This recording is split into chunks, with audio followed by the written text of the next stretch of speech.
dengan saya Mariani Semiring. Untuk video kali ini saya akan menjelaskan bagian-bagian dari titik pusat data dan sebaran ataupun dispersi data. Untuk lebih lengkapnya, mari kita simak materi yang akan saya jelaskan berikut ini. Pengertian nilai rata-rata, median, dan modus. Yang pertama adalah nilai rata-rata atau sering disebut MEAN. Adalah jumlah seluruh data dibagi dengan banyaknya data. Median atau nilai tengah adalah nilai data yang letaknya di tengah dari data yang diurutkan. Yang terakhir adalah modus. Modus yaitu data yang sering muncul atau data yang paling banyak. Nah, kita masuk ke rumus daripada MEAN, nilai tengah, dan modus tadi ya. Rumus untuk nilai rata-rata yaitu ME sama dengan jumlah semua nilai data per banyaknya data. Contohnya, data nilai ulangan statistika sebagai berikut: 8, 7, 9, 10, 5, 8, 7, 6, 7, 10. Hitunglah nilai rata-ratanya. Nah, jadi dari rumusnya jumlah data per banyaknya data. Jadi kita jumlahin dulu semua data yang ada. 8 ditambah 7 ditambah 9 ditambah 10 ditambah 5 tambah 8 tambah 7 tambah 6 tambah 7 tambah 10 per 10, karena 10 itu banyaknya data, ada 10. Jadi 77 per 10 sama dengan 7,7. Kita langsung masuk ke nilai rata-rata berbobot atau weighted mean. Rumusnya yaitu X bar sama dengan sigma XI dikali WI per sigma WI. Contohnya, calon mahasiswa baru diwajibkan mengikuti tes kemampuan 3 mata pelajaran, yaitu matematika, bahasa Inggris, pengetahuan umum. Matematika diberi bobot 50, bahasa Inggris 30, dan pengetahuan umum 20. Setelah ujian, mahasiswa mendapatkan nilai matematika 65, bahasa Inggris 70, pengetahuan umum 80. Nah, jadi kita cari dulu X barnya ya.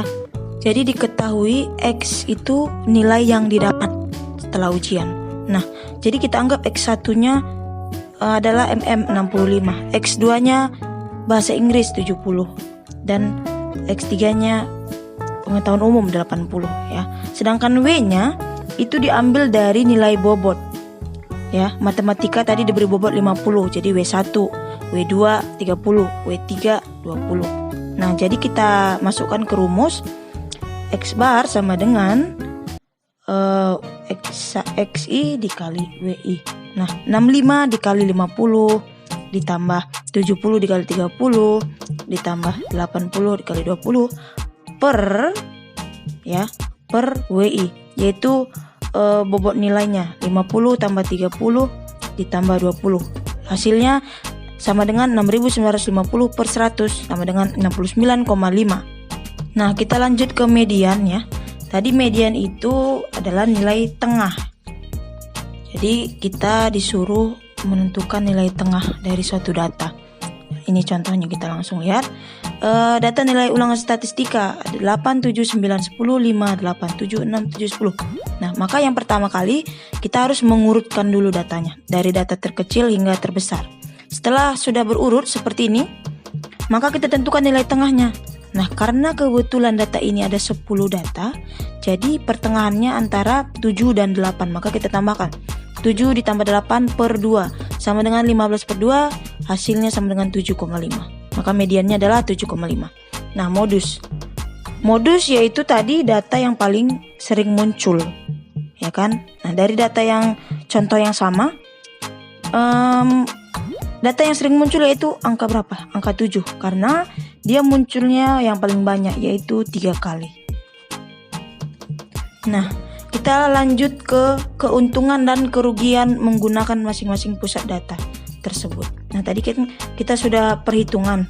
Sekarang kita lihat keuntungan dan kerugiannya. Yang pertama ada rata-rata. Nah, jadi kelebihan rata-rata ini, rata-rata lebih populer dan lebih mudah digunakan. Yang kedua, dalam satu set data, rata-rata selalu ada dan hanya ada satu rata-rata. 3.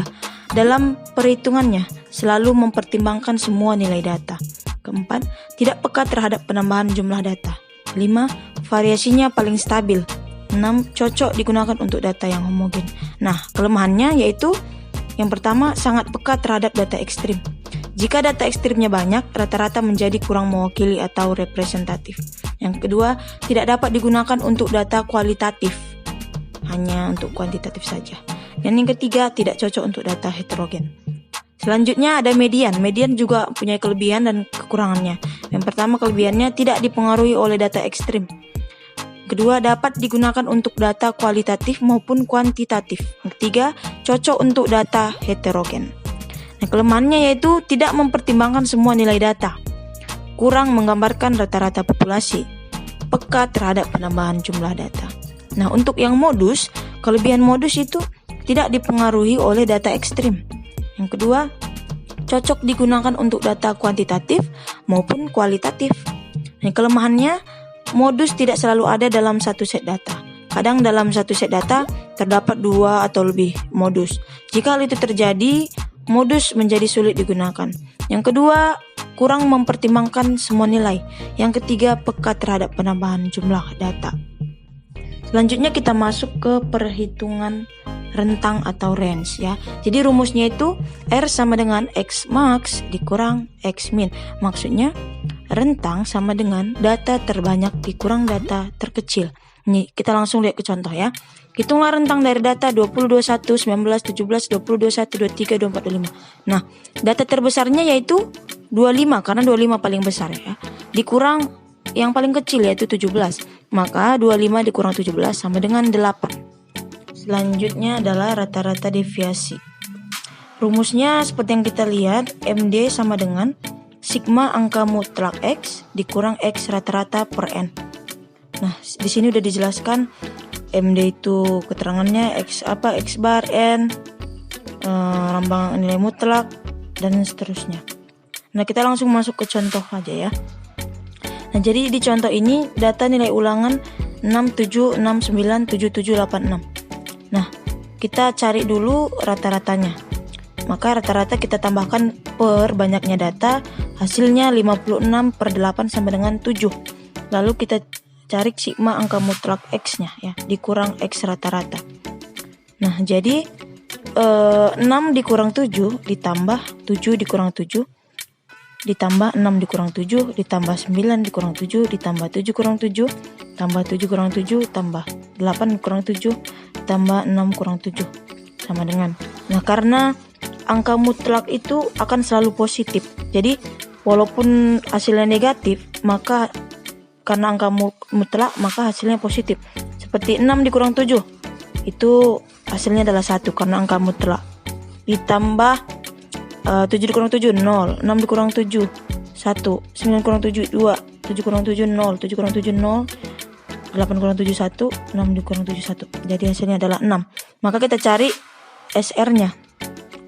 SR sama dengan 6/8 sama dengan 0,75. Selanjutnya kita ke pembahasan varians ya. Rumusnya sigma buka kurung X dikurang X bar kuadrat per N. Langsung ke contohnya aja.